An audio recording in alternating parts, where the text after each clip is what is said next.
Liberty यानी कि freedom. तो आपकी ज़िंदगी में लिबर्टी के क्या मायने हैं? लिबर्टी होती क्या है? वो कैसे इवॉल्व हुई? उसकी ग्रोथ कैसे हुई? और बड़े-बड़े पॉलिटिकल थिंकर्स ने लिबर्टी को कैसे डिफाइन किया है? आई एम सॉरी, मैं आपको इस लॉकडाउन के समय में लिबर्टी या फ्रीडम बोल के चिढ़ा नहीं रही, लेकिन आज की हमारी ये वीडियो है लिबर्टी के बारे में। लिबर्टी एक लैटिन वर्ड लिबर से लिया गया है, जिसका मतलब होता है टू फ्री, यानी कि फ्री रहना। In short, absence of restraint, यानी कि रिस्ट्रेंट नहीं होने चाहिए। लेकिन क्या आज के मायने में सच में रिस्ट्रेंट नहीं है? क्या गवर्नमेंट हम पे रिस्ट्रेंट नहीं लगा सकती? ये सारे क्वेश्चंस के जवाब इस वीडियो में हमें मिलेंगे। तो हेलो दोस्तों, welcome back to my channel let's cover study with me Preeti Bora. Video शुरू करने से पहले मैं बोलना चाहूँगी कि जो भी इस चैनल पे नया है वो चैनल को सब्सक्राइब करे, वीडियो अच्छी लगने पर लाइक और कमेंट करना ना भूले, और रेगुलर नोटिफिकेशन के लिए प्रेस द बेल आइकन। तो चलिए स्टार्ट करते हैं। लिबर्टी देखा जाए तो उसका मतलब होता है कि फ्रीडम, हमें कुछ भी करने की छूट हो। तो इसका बेसिक जो कंसेप्ट होता है वो बेस्ड होता है आइडिया ऑफ सेल्फ डिटर्मिनेशन, कि हम अपने आप को डिटरमाइन कर सके, इंडिविजुअल पर्सनालिटी को हम इंजॉय कर सके, हम अपने रैशनल डिसीजंस और जो भी हमारे एक्सपेक्टेशंस हैं उनके हिसाब से हम डिसीजन ले सके। लेकिन क्या हम कुछ भी डिसीजन ले सकते हैं? ऐसा बिल्कुल भी नहीं है। देखिए, लिबर्टी एक यूनिवर्सल प्रिंसिपल तो है ही, क्योंकि सबको, जो भी पैदा हुआ है इस धरती पे, उसको कुछ भी करने का अधिकार तो है।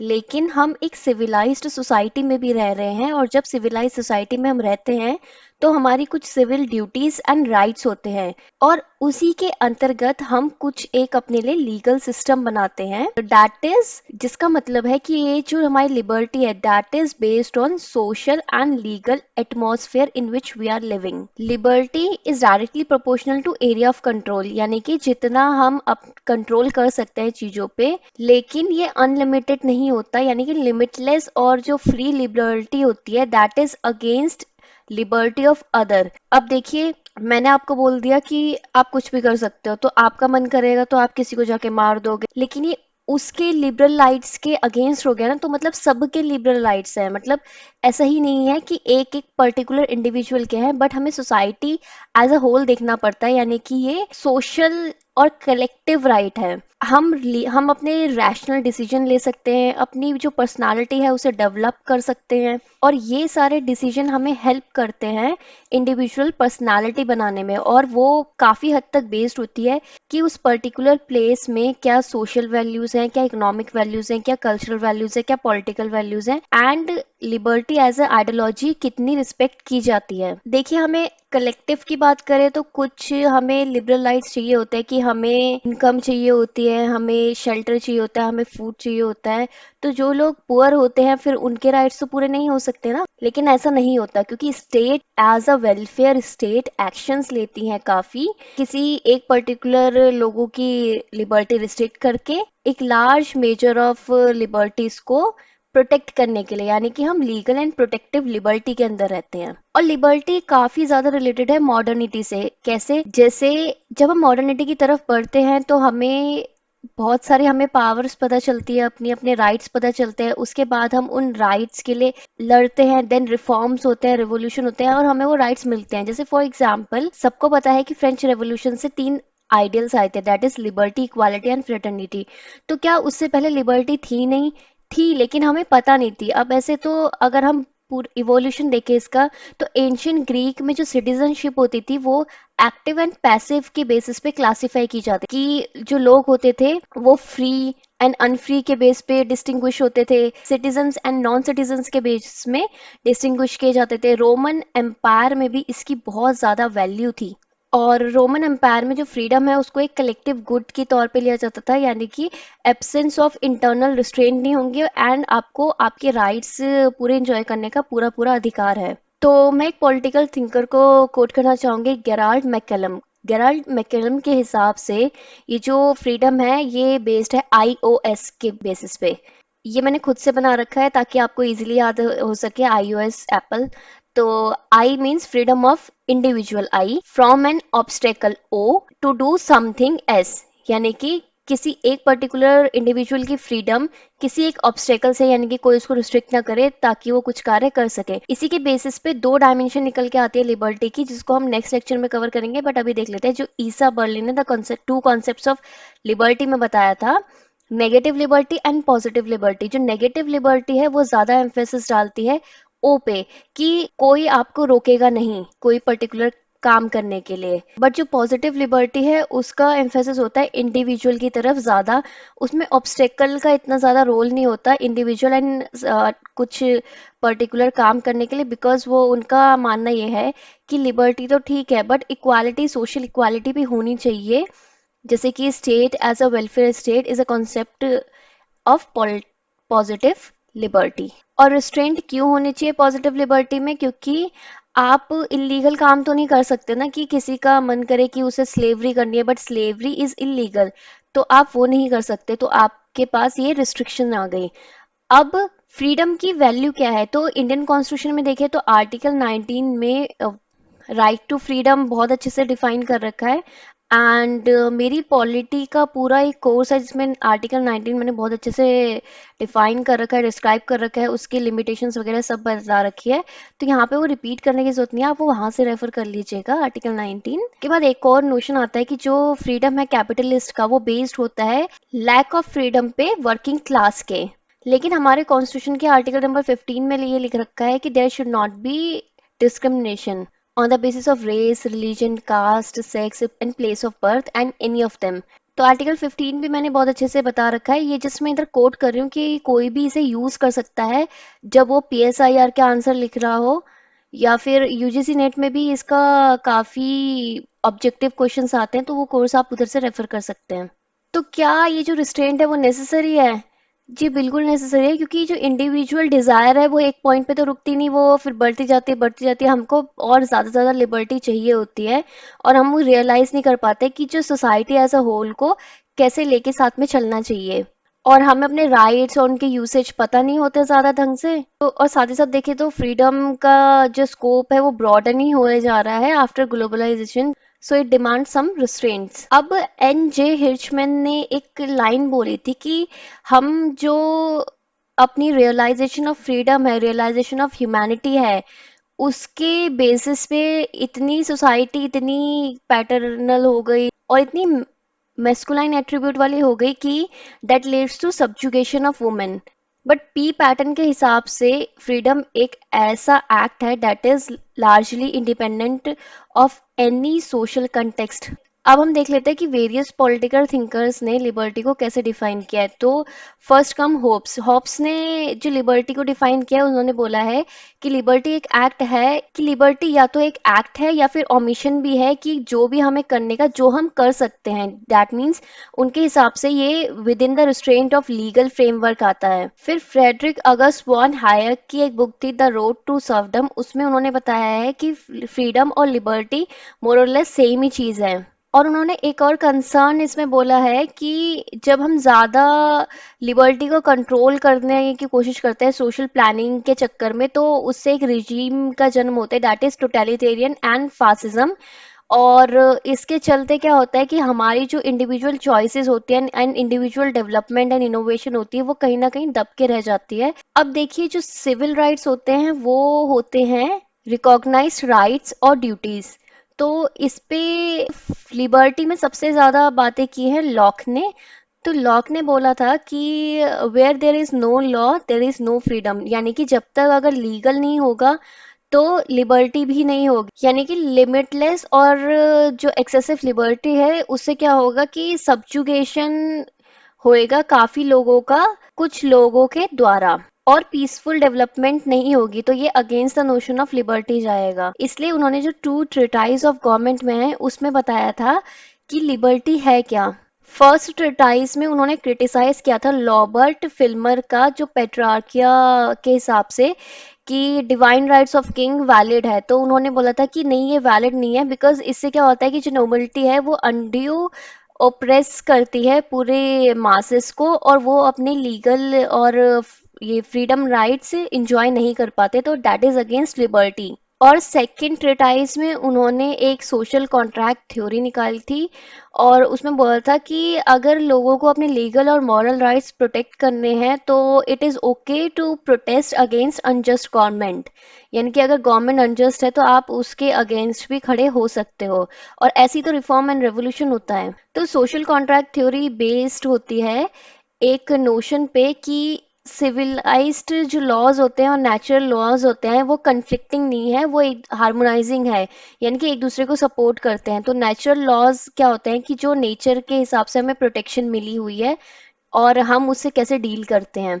एंड सिविलाइज्ड लॉज वो होते हैं कि जब हम एक सिविलाइज सोसाइटी के अंदर होते हैं तो हम अपने ही सर्वाइवल के लिए कुछ बेसिक लॉज बनाते हैं और उसके हिसाब से ही हमारा सारा लाइवलीहुड चलती है।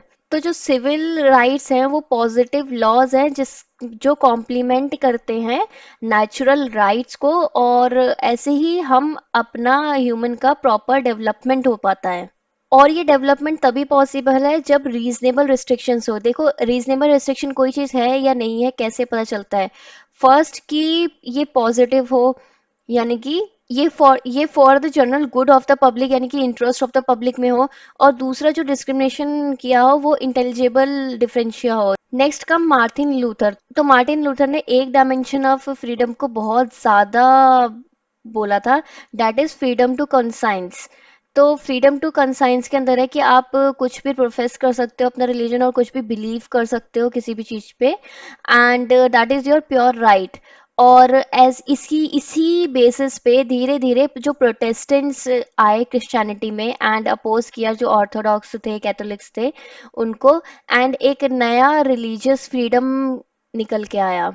अब नेक्स्ट कम स्पिनोजा।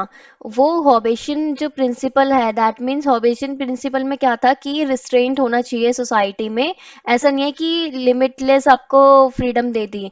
तो वो उसके बिल्कुल अगेंस्ट है। वो कहते थे कि बिल्कुल लिमिटलेस फ्रीडम होनी चाहिए और लिबर्टी होनी चाहिए, फ्रीडम मतलब ही वॉज अगेंस्ट इंटरफेरेंस। अब जीन जैक रोस्यू की बात कर लेते हैं। तो इनके हिसाब से जो पब्लिक है वो वॉलंटरली कुछ नेचुरल राइट्स अपने सरेंडर करती है ताकि सिविलाइज्ड जो उनकी राइट्स एंड ड्यूटीज हैं वो फॉलो हो सके, and society as a whole progress कर सके। और ये बेस्ड होता है जनरल विल पे, यानी कि हम खुद अपने लिए ये रूल्स ये रिस्ट्रिक्शंस लगा रहे हैं।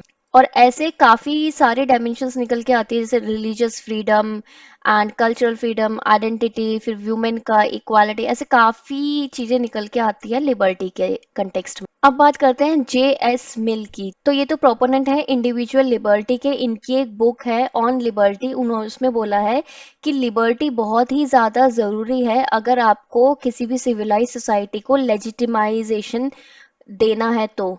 अदरवाइज वो इलेजिटिमेट सोसाइटी हो जाती है जब हम कुछ कर नहीं सकते। तो इनके हिसाब से एब्सोल्यूट लिबर्टी होना चाहिए, and expression of free will होना चाहिए, एंड एक्सप्रेशन होना चाहिए, लिबर्टी ऑफ कंसाइंस होनी चाहिए। Then comes G.W.F. हीगल। इनके हिसाब से जो लिबर्टी है वो अपने आप में एक एंड नहीं है, बल्कि जो मीन्स है वो भी है, मतलब एंड गोल एंड मीन्स दोनों लिबर्टी है। और इसी के बेसिस पे जो हमारे राइट्स हैं वो हमें एक्चुअल लगने लगते हैं, यानी कि हम उनको एक्चुअली रियलाइज कर सकते हैं। अब कार्ल मैनहेम कहते हैं कि जो फ्रीडम है उन उसको हमें सोशल कंटेक्स्ट में देखना चाहिए, यानी कि अगर हम किसी को बहुत ज़्यादा लिबर्टी दे दें तो ऐसे अनइक्वल डिस्ट्रीब्यूशन हो जाए तो वो भी सही नहीं है। इसलिए इक्वल डिस्ट्रीब्यूशन भी बहुत ज़्यादा ज़रूरी है। और तो फ्रीडम का इनके हिसाब से जो फोर कॉम्पीटिंग कंसेप्ट्स होते हैं, first anarchy, second totalitarian, third plurocratic, and last but not the least liberal. तो ये अगेंस्ट है प्लूरोक्रेटिक एंड लिबरल के। सोशल कंटेक्स्ट में जो फ्रीडम है that is freedom of expression, political freedom, freedom of occupation and freedom of consumer choice. अब anarchist क्या होते हैं? एनार्किस्ट होते हैं जो कि सपोर्ट करते हैं एक्सट्रीम लिबर्टेरियनिज्म को। तो इसमें चार लोगों के बारे में हम बात कर सकते हैं। गॉडविन के हिसाब से जो लिबर्टी है वो most precious and most valuable चीज है जो ह्यूमन के पास है। प्रावधान के हिसाब से जो लिबर्टी है वो उनकी बैनर एंड गाइड दोनों रही है। बेकमिन के हिसाब से जो लिबर्टी है वो मीन्स है और कंडीशन है ऑफ ऑल गुड्स जिसके द्वारा हम सारी चीजें ले सकते हैं। और क्रोपोटकिन को एक ऐसी सोसाइटी वो डिजायर करते हैं जहाँ पे एब्सोल्यूट फ्रीडम हो और कोई भी रिस्ट्रेंट ना हो, ताकि इंडिविजुअल की प्रॉपर डेवलपमेंट हो सके। अब डिस्कस करते हैं फेमिनिस्ट कंसेप्ट ऑफ लिबर्टी। तो लिबर्टी का फेमिनिस्ट कंसेप्ट कैसे आया? तो देखिए, सबसे पहला जो स्लेव थी वो थी वुमेन। क्यों? क्योंकि जब पुराने ज़माने में वॉर होते थे तो जो मेल होते थे उनको मार देते थे एंड वुमेन को एज अ स्लेव ले लेते थे। तो उसके बाद धीरे धीरे कॉन्शियसनेस आई एंड वुमेन को भी लगने लगा कि नहीं, ये हमें भी इक्वल राइट्स मिलने चाहिए। जो ये लिबर्टी कह रहे हैं तो ये सबके लिए लिबर्टी होनी चाहिए, किसी एक पर्टिकुलर कम्युनिटी के लिए नहीं होनी चाहिए या किसी एक पर्टिकुलर जेंडर के लिए नहीं होनी चाहिए। और पैटरसन के हिसाब से जो ये लिबर्टी है ये पर्सनल फ्रीडम से बहुत ज़्यादा रिलेटेड होता है। जो एंशंट वुमेन थी ना, तो वो बिल्कुल भी नेगेटिव कंसेप्ट ऑफ लिबर्टी जो है उससे सेटिस्फाइड नहीं थी, बिकॉज नेगेटिव कंसेप्ट में होता है कि फ्रॉम एन ऑब्स्टेकल। तो जो सोसाइटी थी वो प्योरली उस टाइम पे पेट्रियार्किकल थी। तो अगर पेट्रियार्की को आगे बढ़ाना है तो वो अपने हिसाब से चलेंगे और किसी ऑब्स्टेकल को हटा देंगे, तो वो रिवॉल्ट भी नहीं कर सकते।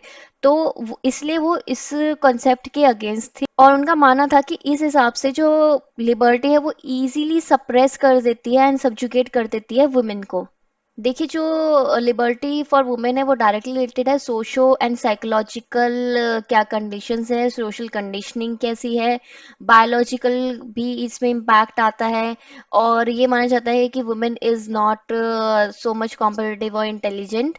बट अब ये काफी सारी चीजें चेंज हो रही है, बट एक फेस्ट मैनर में ये सारा चेंज आता है। अब वुमेन के लिए इक्वल राइट्स काफी आ गया है, बट पुराने जमाने में ऐसा नहीं होता था। और वुमेन को अभी भी काफी जगह पे ऐसा माना जाता है कि child bearer, home maker and care taker, तो उनको वो जो इकोनॉमिक फ्रीडम है वो नहीं मिलती। इकोनॉमिक नहीं मिलती तो लिबरलिटी भी नहीं मिलती। अगर डिसीजन मेकिंग पावर नहीं है किसी के पास तो फिर तो कोई भी पावर नहीं है, क्योंकि मेन लिबर्टी का एसेंस ही होता है कि डिसीजन मेकिंग। क्योंकि जेंडर आइडेंटिटी दे दी जाती है, परसेप्शन है वो मेल परसेप्शन है, इस वजह। अब कैरल पेटमैन के हिसाब से ये सोसाइटी सिर्फ एक सोशल कॉन्ट्रैक्ट में नहीं रह रही है बट एक सेक्सुअल कॉन्ट्रैक्ट में भी रह रही है।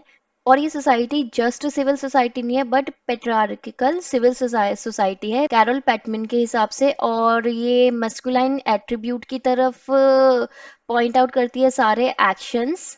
And equal rights and equal access to all sexes नहीं है यहाँ पे। और ये सोशल सेक्सुअल स्लेव कॉन्ट्रैक्ट वाली सोसाइटी है उनके हिसाब से। तो ये सजेस्ट किया जाता है कि फ्रीडम ऑफ इंडिपेंडेंस जो है that should be transform to freedom as autonomy, और अपने डिसीजन सब ले सकें। अब लास्ट टॉपिक देख लेते हैं आज की वीडियो का, मार्क्सिस्ट कॉन्सेप्ट क्या है लिबर्टी का। तो मार्क्स के हिसाब से जो फ्रीडम है उसको सोशो इकोनॉमिक कंडीशन में देखा जाना चाहिए।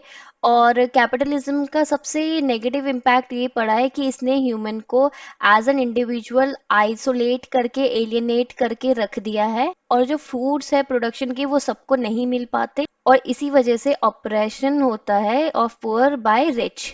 ये जो कैपिटलिज्म है ये ह्यूमन कैपेबिलिटी और ह्यूमन एबिलिटी को ज़्यादा मद्देनज़र नहीं रखता, और इसलिए उनको राइट फ्रूट्स नहीं मिल पाते बिकॉज उनके पास इतने सोर्सेस नहीं होते। इसलिए ये इनका मानना ये है कि जो कैपिटलिज्म सिस्टम है that should be replaced so that सबको इक्वल फ्रूट्स मिल सके और सब अपने राइट्स एंजॉय कर सके।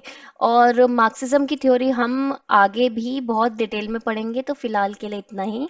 और मैं आप सबसे बोलूँगी कि वीडियो आप लाइक करें, कमेंट करें और शेयर करें, बिकॉज़ अगर आप शेयर करेंगे तभी तो मुझे थोड़ा मोटिवेशन फील होगी और मैं और टॉपिक डालूंगी। तो आज की वीडियो में इतना ही, कल कंटिन्यू करते हैं पॉजिटिव एंड नेगेटिव लिबर्टी से। So see you in the next video, तब तक के लिए bye bye and have a nice day.